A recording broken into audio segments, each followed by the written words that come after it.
BA प्रथम वर्ष प्रथम प्रश्न पत्र हिंदी साहित्य के आधुनिक काव्य सोपान में संकलित हरिओद के प्रिय प्रवास हिंदी खड़ी बोली के महाकाव्य का इस व्याख्यान में हम नवा छंद उस पर चर्चा करते हैं। है आत्मा का न सुख किसको विश्व के मध्य प्यारा, सारे प्राणी सरुचि इसकी माधुरी में बंधे हैं।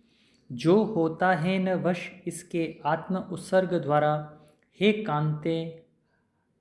कांते हैं सफल अवनि मध्य आना उसी का। हरिओद जी इस छंद में कहते हैं कि कृष्ण का संदेश उद्धव सुना रहे हैं राधा को। कृष्ण कह रहे हैं इन पंक्तियों में कि हे राधा, इस धरती पर आत्मा का सुख हर व्यक्ति को प्यारा होता है और सारे प्राणी सरुचि इसकी माधुरी से बंधे हैं।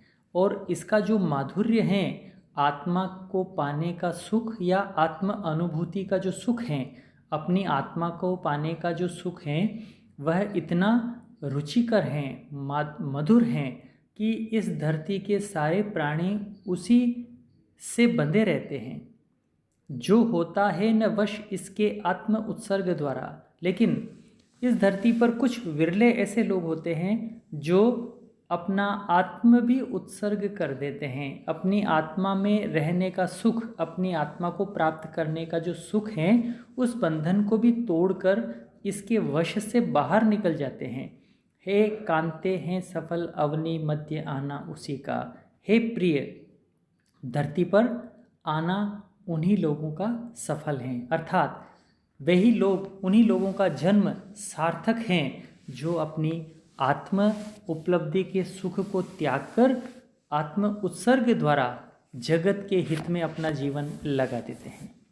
यह श्री कृष्ण का मधुर संदेश है कि प्रत्येक प्राणी इस विश्व के मध्य अपनी आत्मा के सुख में न बंधकर आत्मा का भी उत्सर्ग कर इस धरती पर दूसरों की सेवा कर अपने आने की सार्थकता प्रमाणित करे।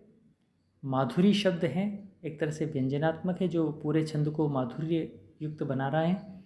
सरल व स्पष्ट शब्दावली है, मंदाक्रांता छंद है, भाषा शैली अलंकार से रहित होने पर भी उपदेशात्मक एवं बड़ी आकर्षक है। खड़ी बोली समस्त छंद में दिखाई दे रही है। अगला छंद है 10वां। जो है भावी परम प्रबला दैव इच्छा प्रधाना, तो होवेगा उचित न दुखी वांछितो है तू होना। श्रेयकारी सतत दयिते सात्विकी कार्य होगा, जो हो स्वार्थोपरत भव में सर्वभूतोपकारी। प्रस्तुत छंद के अंदर कृष्ण राधा को कह रहे हैं कि जो भी इस जगत में होता है उसको तुम देव इच्छा की प्रधानता से युक्त समझो।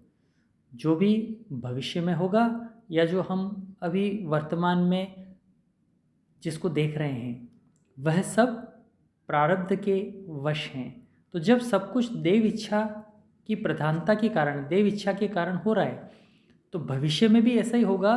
तो उससे कभी भी दुखी मत हो। तो होवेगा उचित न दुखी वांछितो है तो होना। तो फिर हम जो चाहते हैं, हम क्या चाहते हैं और देव इच्छा क्या है, तो हमारी इच्छाओं के कारण से कभी दुखी नहीं हो और जीवन में अभी जो घटित हो रहा है और भविष्य में जो होगा, उन सबको ईश्वर की इच्छा के अधीन समझो, तब जाकर हम दुखों से मुक्त हो सकेंगे। श्रेयकारी सतत दयिते सात्विकी कार्य होगा।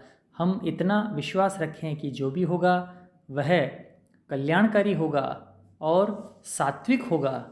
जो हो स्वार्थोपरत भव में सर्वभूतोपकारी, जो अपने स्वार्थों से हटकर, अपने स्वार्थों की तिलांजलि देकर सर्वभूत अर्थात इस सृष्टि पे जितने भी पंचभूत हैं, सबका उपकार करने का भाव लेकर अपनी जिंदगी जिए। जो होगा वह सात्विक कार्य ही होगा उससे, और कल्याणकारी ही उसके द्वारा कर्म होगा। तब फिर ऐसे व्यक्ति को भविष्य के भावी किसी भी बातों को लेकर चिंतित नहीं होना चाहिए और अपने इच्छाओं को लेकर दुखी नहीं होना चाहिए। संपूर्ण पद इस प्रकार देव इच्छा की प्रधानता से युक्त बताया है और हमारी चाहना और न चाहना इस निर्णय से बाहर रहकर जीवन जीने का उपदेश यहाँ पर कृष्ण राधा को दे रहे हैं। स्वार्थ से उठकर हम अपनी खुद की कामनाओं के कारण दुखी ना हो, ऐसा संदेश इस पद में है। श्री कृष्ण के इस अंतिम उपदेश पद्य की पदावली संस्कृतमय है, सामासिक है, थोड़ी कठिन है, परंतु माधुर्यमय उपदेश से भावानुकूल बन गया है। मंदाक्रांता छंद और खड़ी बोली में यह छंद लिखा गया है।